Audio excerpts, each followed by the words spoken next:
Olá, meu nome é Alan Hatanaka, eu sou professor da Escola Paulista de Medicina, Universidade Federal de São Paulo. Hoje eu vou falar sobre telemedicina na assistência gestante e puérpera em época de pandemia por Covid-19. Então eu queria agradecer o convite do Ministério da Saúde, da OPAS, da professora Rosiane e do professor Braga. Bom, inicialmente eu queria falar sobre os conceitos do que é propriamente a telemedicina, que pouca gente sabe exatamente o que é a telemedicina. E a telemedicina faz parte de um conceito mais amplo que se chama teleassistência, que é a modalidade de assistência remota que utiliza a tecnologia da informação para atender um paciente. Tá bom? E ela é dividida em três tipos: teleatendimento, teleconsulta e teleinterconsulta. O teleatendimento ele pode ser dividido em teleorientação e telemonitoramento. Bom, o teleatendimento, que é a primeira modalidade, nele o paciente já passou em consulta com o médico e a partir daí o médico pode acompanhar a situação de saúde desse paciente, realizar algumas orientações e checar resultados de exames. No teleatendimento, ele pode fazer uma teleorientação, então ele vai dar alguma orientação mais burocrática, ele vai passar algum atestado, vai explicar para o paciente o que aconteceu com os exames.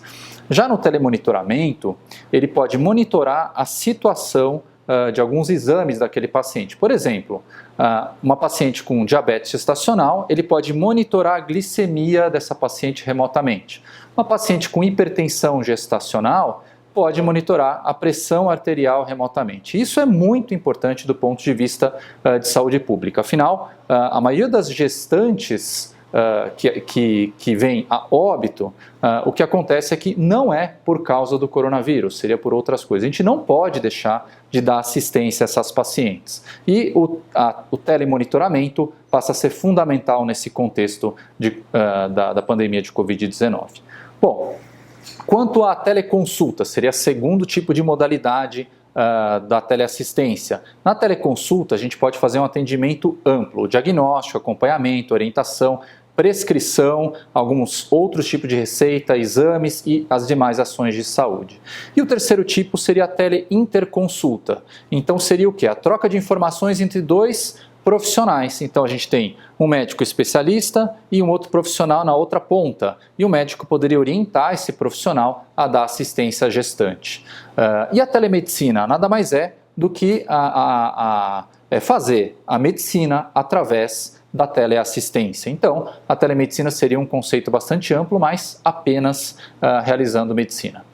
Bom, e é muito importante que a gente tente entender que no dia 15 de abril de 2020 foi sancionada uma lei pelo presidente da República, que é a lei número 13.989, e é muito importante que a gente leia, que a gente saiba o que está escrito na lei, para que a gente possa fazer a telemedicina de maneira adequada.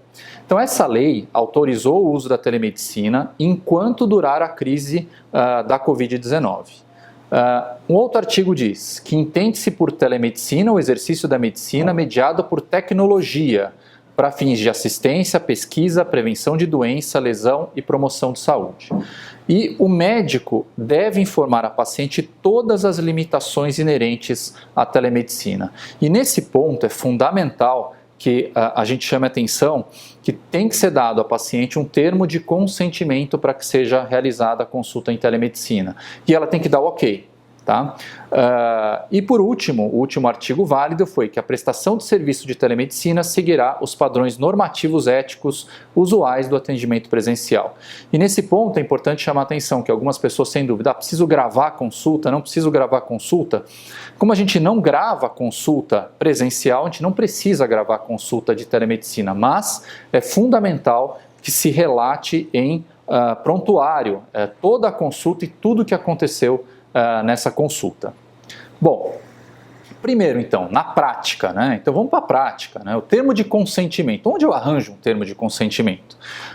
Se você gravar esse slide, fotografe no seu celular, na sua tela de computador e depois entre nesse QR Code. Você vai cair exatamente na página da Febrasgo, onde há um termo de consentimento pronto que você pode copiar e colar no Word e depois fazer uma assinatura digital, tá? Mas é muito importante que a gente entenda que nesse termo de consentimento tem alguns pontos que você tem que chamar atenção para o paciente, é interessante até que você verbalize isso com ele, que a telemedicina é limitada, pois não permite o exame físico, que poderão ser feitas algumas manobras de telepropedêutica, então você vai ter que ver o paciente eventualmente na câmera.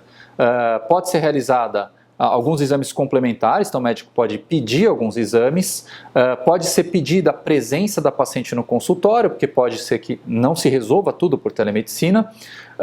Uma coisa que é interessante é que o paciente não tem direito de ter um atendimento fora daquele horário pré-estabelecido, né? A plataforma que vai ser escolhida vai ser aquela plataforma escolhida pelo médico, e é claro que tem que se ter um bom senso se o paciente tem condição de receber esse atendimento pela forma, e que os dados vão ser armazenados em prontuário eletrônico. Em prontuário, aliás, desculpe, qualquer prontuário, né? Então vai ter que ser tudo colocado dentro do prontuário para a segurança do médico e da paciente. Mas, além de saber o que tem na lei, além de saber o termo de consentimento, é fundamental que se entenda um dos vetos da lei. O veto do parágrafo 2º foi importantíssimo e ele é concordante com a opinião do CFM. Nele foi vetado um artigo que dizia que a assinatura digitalizada seria válida para receitas. Tá? Então, o que acontece? O que é a assinatura digitalizada? Você pega uma receita, assina e carimba, tira uma foto e manda para o paciente. Ele poderia comprar um antimicrobiano, poderia comprar um opioide, né? E isso de fato poderia abrir espaço para o uso indiscriminado de opioides ou de outras drogas que não são benéficas para a saúde dos pacientes. Bom, então o que foi colocado é que, na verdade, há obrigatoriedade do uso da assinatura digital com certificado digital credenciado pelo ICP Brasil, que é a infraestrutura de chaves públicas brasileiras. Tá? Bom, falar isso é muito fácil, mas como é que a gente vai chegar lá e fazer a chave ICP, fazer o certificado digital? Bom, se você, mais uma vez, tirar foto dessa página e depois acessar esse QR Code ou entrar diretamente no portal cfm.org.br/CRM digital, você vai entrar direto numa página onde tem todas as orientações de como fazer o certificado digital.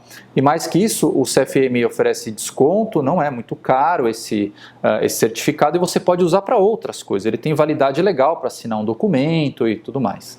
E ele é amplamente usado no direito.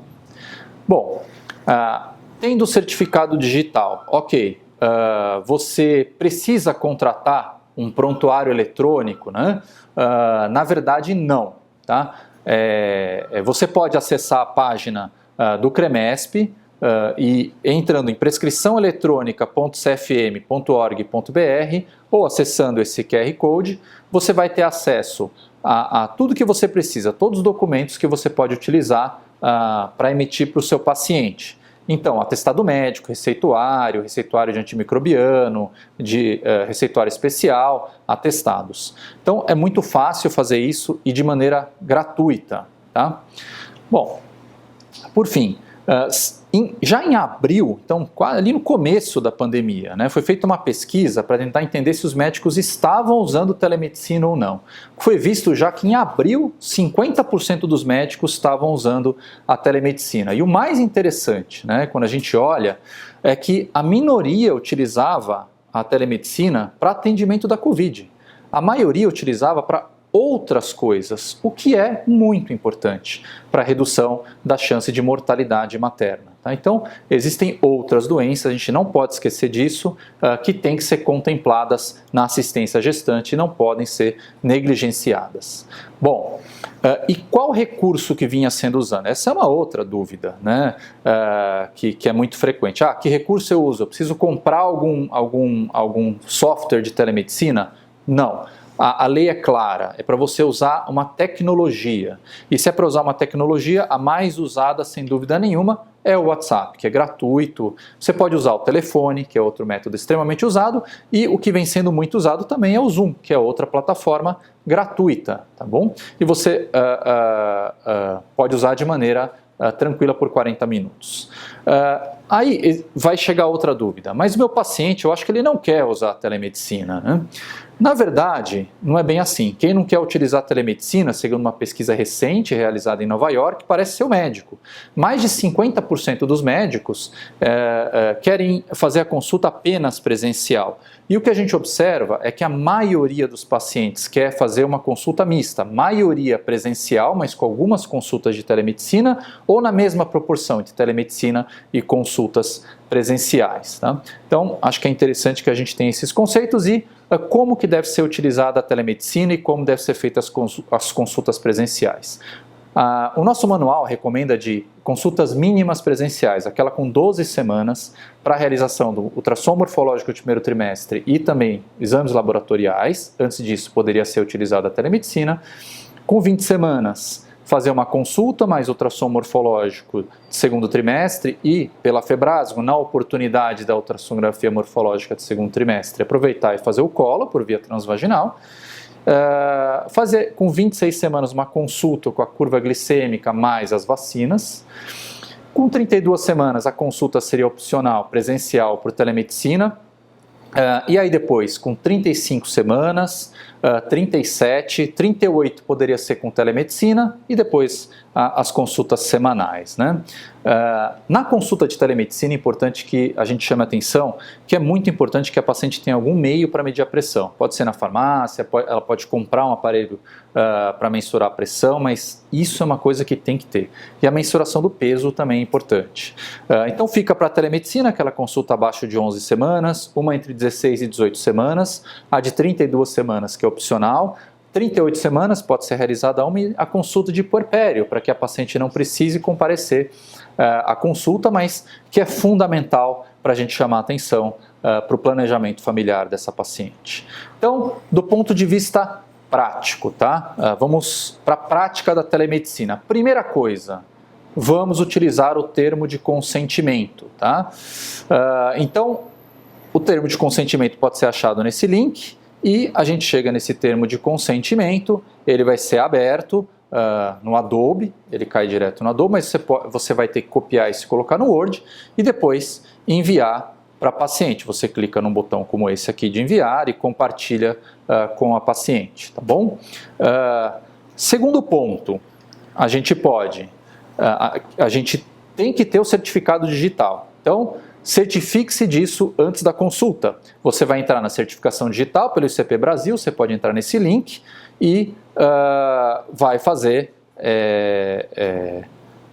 o seu certificado digital. O site é exatamente esse aqui e aqui embaixo no site tem todas as instruções pela qual você vai seguindo e vai chegar a fazer uma certificação digital. Feita essa certificação digital, assegurando-se disso, você vai entrar na plataforma WhatsApp ou Zoom ou aquela que você preferir e vai contactar a paciente, tá? Então o WhatsApp é muito fácil, você pega o telefone da paciente, clica no videozinho do lado direito superior e já está com um vídeo com a paciente. Ou na plataforma Zoom, que é um pouco mais difícil, né? Aliás, bem mais difícil, porque a paciente tem que ter um computador com o Zoom e ele é um pouquinho mais difícil de se manipular. Mas se a paciente tiver, e se assim você preferir, é só entrar na plataforma Zoom, que é este site aqui, e realizar uma reunião com o vídeo ligado, clica nesse link, abrir o Zoom Meetings, vai aparecer uma mensagem, você abre, ele vai abrir imediatamente e quando você for entrar, você clica aqui em participantes, invite, que é para convidar, copiar o link da reunião e a partir daí você manda esse link para a paciente ou por e-mail ou por WhatsApp ou por mensagem e vocês começam essa reunião que fica dessa forma a imagem, tá bom? Bom, e por fim, eu queria terminar aqui mostrando para vocês que se vocês tiverem que prescrever, emitir um atestado, vocês podem entrar nesse QR Code ou nesse site e aí vocês podem fazer uma prescrição para a sua paciente, né?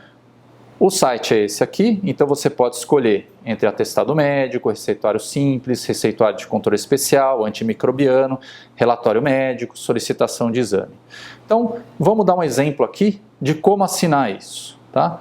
Você coloca aqui o antimicrobiano, entra no nome da paciente, coloca a idade, o nome do antimicrobiano, que aliás é extremamente importante você tratar uma infecção de urina para prevenção do parto prematuro, você não pode deixar essa paciente com uma infecção. Você vai prescrever, preenche todos os seus dados e clica aqui na assinatura do médico, nesse local, tá bom? E aí vai aparecer aqui a assinatura digital, você coloca continuar e assinar. E o documento automaticamente está assinado assim que você gravar esse arquivo. Você escreve assinado, depois só compartilhar com a paciente. Ou seja, extremamente fácil fazer o certificado digital ali, a assinatura por ele. Então é isso que eu tinha para colocar. Acho que fica bem fácil assim, de maneira bem prática. Muito obrigado.